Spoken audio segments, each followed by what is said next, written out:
¿Qué tal, gente? ¿Cómo están? Bienvenidos a un video más de Ingeniería Automotriz.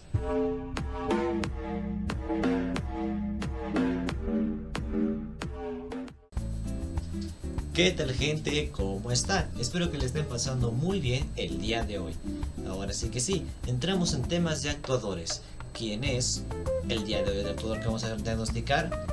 Inyectores. Sí que sí, el papá de los bollitos. Prácticamente gran parte de los sensores que tenemos en el motor están destinados a la mejora de inyección de combustible. Pero por dónde pasa el combustible? ¿Cómo es que de que el líquido del tanque se vuelve vapor? ¿Cuánto entra? ¿Cuánto es el proceso? ¿Cómo es que realmente funciona un inyector internamente? Todo eso y más vamos a analizarlo hoy. Las herramientas. Bueno, creo que ya es más que redundante decir que usaremos una punta lógica, un multímetro, un osciloscopio y el escáner. Adicionalmente, en este video vamos a ver también el uso de una pequeña lámpara de prueba. ¿Para qué? Ya lo explicaremos más adelante. Ahora sí que sí, una vez más, saque sus lápices, saque sus apuntes porque ahora empezamos con el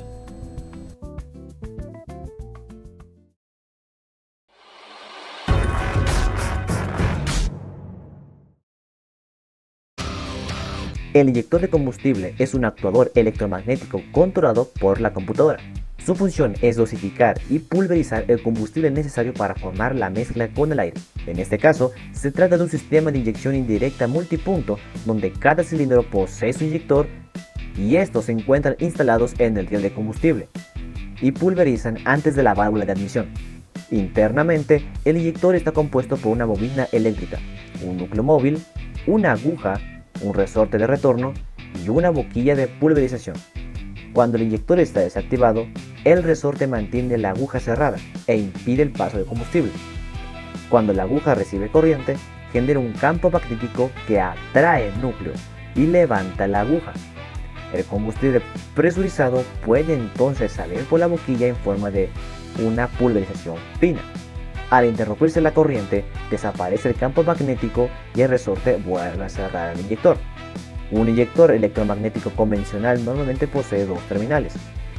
Uno recibe alimentación positiva y generalmente cercana al voltaje de batería, desde un relé o fusible. El segundo se conecta con la computadora del motor. La PCM controla el inyector enviando pulsos de masa mediante un transistor interno conocido como driver. Por lo tanto, el positivo suele permanecer presente y la computadora es quien activa el inyector cerrando momentáneamente el circuito hacia tierra. La cantidad de combustible inyectada depende principalmente del tiempo que permanece abierta la aguja. Ese tiempo se conoce como ancho de pulso y se expresa normalmente en milisegundos. Cuando el motor trabaja con poca carga, la computadora utiliza pulsos más cortos. Al acelerar o aumentar la carga, el pulso se hace más ancho, el inyector permanece abierto durante más tiempo. Al aumentar las revoluciones, los pulsos también aparecen con mayor frecuencia. La señal eléctrica del inyector puede observarse con un osciloscopio. Cuando la computadora activa el inyector, el voltaje del circuito de control cae cerca de cero, permitiendo que circule corriente por la bobina. Cuando la PCM interrumpe el pulso, el campo magnético de la bobina colapsa y se genera un pico de voltaje elevado, conocido como pico inductivo. Este pico es una característica normal de las cargas inductivas y permite analizar el funcionamiento eléctrico de la bobina y el circuito de control. Los inyectores pueden presentar fallas eléctricas, como bobinas abiertas, cortocircuitos, ausencia de alimentación o problemas en el cable de control. También pueden presentar fallas mecánicas, como obstrucción, fugas, mala pulverización o una aguja atascada. Estas averías pueden producir ralentín inestable, pérdida de potencia, dificultad de arranque, aumento de consumo y fallos de combustión. Antes de reemplazar un inyector, es necesario comprobar su alimentación, su resistencia, pulso de activación y el comportamiento eléctrico. Una vez conocido el funcionamiento del inyector electromagnético, procederemos a comprobar su circuito eléctrico y su activación directamente en el vehículo. Prepárense, pues ya empezamos con...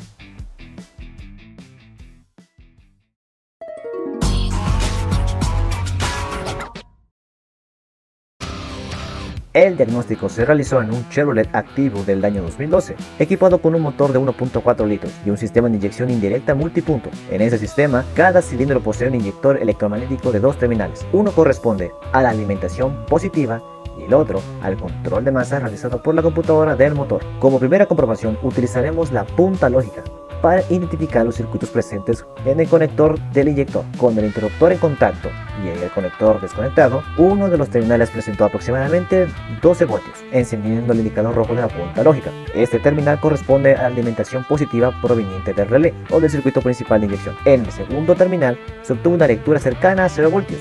Este corresponde al cable de control conectado a la computadora del motor. Con el motor detenido, este terminal debe permanecer sin activación, ya que la PCM, quien controla el inyector mediante pulsos de masa únicamente cuando necesita realizar la inyección. Para obtener valores mucho más precisos, vamos a repetir la prueba utilizando el multímetro de escala de voltaje continuo. Con el interruptor en contacto y el motor apagado, COEO, el terminal de alimentación registró 12.59 voltios. Este resultado confirma que el inyector recibe correctamente el voltaje positivo necesario para funcionar, y en el terminal de control se registraron 0 voltios. Este valor es normal, mientras la computadora no esté activando el inyector.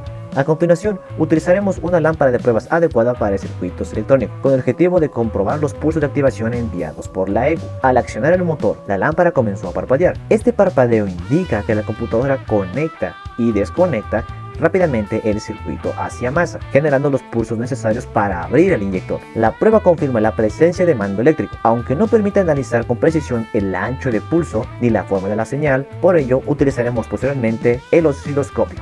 También comprobamos la resistencia interna de la bobina de inyector. Esta medición se realiza con el encendido apagado y el inyector desconectado, evitando medir resistencia en un circuito energizado. El multímetro registró un valor de 13.9 ohms. Este resultado indica que existe continuidad de la bobina y que no se encuentra eléctricamente abierta. Sin embargo, la resistencia se debe comparar con las especificaciones del fabricante y con los demás inyectores del motor, ya que el valor puede variar según el tipo y diseño del componente. Para observar detalladamente el control del inyector, conectamos el osciloscopio al terminal de control por la computadora. Con el motor funcionando en ralentí, se observan los pulsos eléctricos utilizados para activar la bobina. Cuando la PCM conecta el circuito hacia masa, el voltaje cae y el inyector permanece abierto durante el tiempo determinado por el ancho de pulso. Al finalizar la activación, el campo magnético de la bobina colapsa y puede producirse un pico de voltaje elevado. Al acelerar el motor, los pulsos aparecen con mayor frecuencia, debido a que se producen más ciclos de inyección en un mismo periodo. Dependiendo de la carga del motor, la computadora también puede modificar el ancho de pulso para aumentar o reducir la cantidad de combustible suministrado. Y finalmente, utilizamos el escáner automotriz para comprobar la capacidad de la computadora para detectar un fallo en el circuito. Desconectamos intencionalmente el inyector correspondiente al cilindro número 4 y encendemos el motor. Al realizar la lectura de los códigos, la computadora registró el código P0204. Este código indica una falla en el circuito del inyector número 4. Al desconectar el conector, se interrumpe el paso de corriente por la bobina. La PCM detecta que el circuito no responde de la manera esperada y almacena el código de diagnóstico. El código P0204 no significa necesariamente que el inyector se encuentre dañado. También puede surgir por ausencia de alimentación, un conector flojo, terminales sulfatados, cables abiertos o en cortocircuito, una bobina defectuosa o incluso una falla en la propia PCM. La combinación de todas estas pruebas permitió comprobar tanto el estado eléctrico del inyector como la capacidad de la computadora para controlarlo y detectar una falla. Y bueno gente, eso sería todo por el video de hoy. Espero que les haya ayudado, les haya servido y conmigo estará hasta la próxima. Chao.